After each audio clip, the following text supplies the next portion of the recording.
Hello, everybody. It is Angela back with another episode of Fandom Files. This week, the fandom I will be discussing is the fandom of Mystic Messenger. Mystic Messenger is a dating sim that is basically a group chat that holds charity parties, and there's also like this weird murder mystery about the ex-girlfriend of one of the characters you kind of romance. I'll get more into that later, how you romance each of the characters, because it's a little weird compared to other dating sims when it comes to the order and stuff you romance each of the characters in. But like most dating sims, the fandom is full of a bunch of girls thirsting over anime boys. And what anime boys are they thirsting over? Well, we have Jimin, Zen, 707, Yusung, Jaehee, V, Ray, and sometimes Rika. I will explain why I said sometimes for Rika. Now, let's start off with Jimin. Jimin is like the suave businessman that's just like super rich and bougie, and like he's also like very responsible and like mature and adult, and he has manners and stuff. And I would have to say most of his fangirls are either girls looking either girls missing a father figure, girls who aren't vanilla, or girls who say they like mature dudes. Next, we have Zen. He's narcissistic but a hard worker. And he's a romantic person. He's a romantic person. Now, if I had to describe the type of people that romance Zen, I would say they're romantics. They like hot boys. Like anytime they are obsessed with anything where where a lot of the fan base like crushes over the characters, they will choose the one that in the world of the thing they're a fan of is considered the hot one. You know what I mean? I mean, the fandom also kind of considers him the hot one, but like in the world of Mystic Messenger, Zen is considered the hot one. I feel like a third brand of people who really like Zen are people who are like really into musical theater, because in the game he is a musical theater actor, and I honestly feel like that is attractive to some women who like musical theater. Next, we have 707. Now 707 is this like jokey hacker dude who deep inside has emotional stuff that he just like, hides with the jokey stuff. He's an emotional dude that that hides that emotional stuff with jokes. He's also tired. He's just a silly boy who's tired a lot. He's also pretty smart because, a hacker. Anyway, most of the girls that like him, I feel like are actually like kind of mature in my opinion. Also, he is, by like the fandom standards, considered the like end game, because I will explain how you romance people later.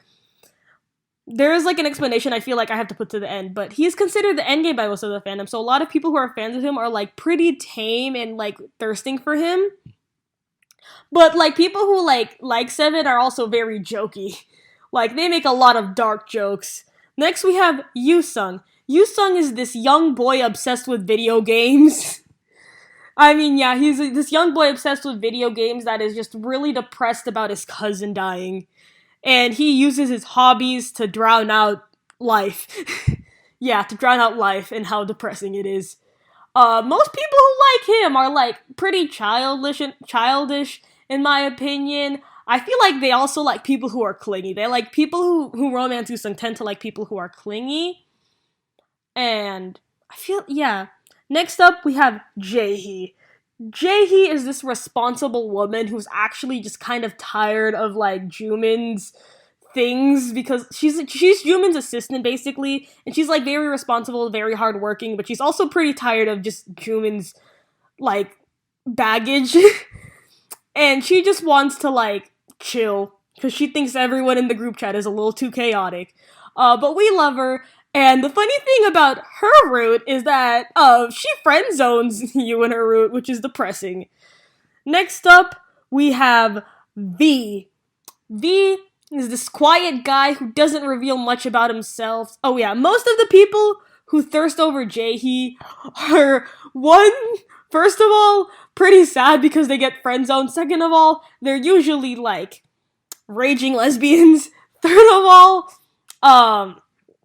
they like responsible people, and they're the type of person that will like the snarky I'm better than everyone character. And I'm not saying Jaehee thinks she's better than everyone. I'm just saying I feel like people who would like her usually like the people who are like that. Next we have V. He's quiet, very sad about his ex-girlfriend Rika dying. Um I feel like, most people who like him are into like a chill dude, they're like a normal like aesthetic girl who are just into chill dudes. Next up we have Ray. I don't know much about Ray, man. He is a mystery. He seems pretty mischievous though, and most girls apparently who are into him like criminals. And the reason why I'm very unsure about him is because I actually haven't seen a lot about him in the fandom, but he exists and a lot of people thirst for him. Now, we have Rika. She is the main villain of this, even though I mentioned her dying. Because she kind of like manipulates everyone, and second of all, she isn't actually dead. And apparently if you get the like bad ending of one of the characters, you end up with her. Which is honestly a fun thing I like. Anyway, I mentioned some things about how like the romancing is weird and stuff. What I mean by that is there are three types of stories you can take, which is the casual, the deep, and the like epilogue basically. Casual, you romance Zen, Yusung, and Jaehee. In deep, you romance Jimin and 707, and then in other, you romance Ray and V. Like, yeah, I don't think the fandom says a lot about this, but the thing I feel like I want to talk about the fandom doing is the fact that they complain about two things that the app does. The app tends to shut down a lot during like the first few days of you owning it, which is convenient if you're bad at the emails. Fandom also complains about the emails. The emails are pretty like they're not for me they're not that hard to reply to, but I get really upset if I like don't like do good replying to the emails. The emails are a thing in the game that you like send to like the patrons in the charity party to get them to come, and I mean a lot of people think those are really hard. And the third thing people complain about is the hourglasses. They don't give you a lot of hourglasses in Mystic Messenger. Barely any. And the reason why we like hourglasses is so because it helps us like do like DLCs. I don't know, like basically it helps us do like outside of the game things that are the game. I don't know how to explain what a DLC is, man. It also helps us turn back time if we're late to group chats basically. Uh, so yeah, the fandom is pretty upset about the fact that we only get like 30 of those if like something bad, like if like the shutting down like causes us to miss something really important. But um that is what I feel like the Mystic Messenger fandom is like. Good day.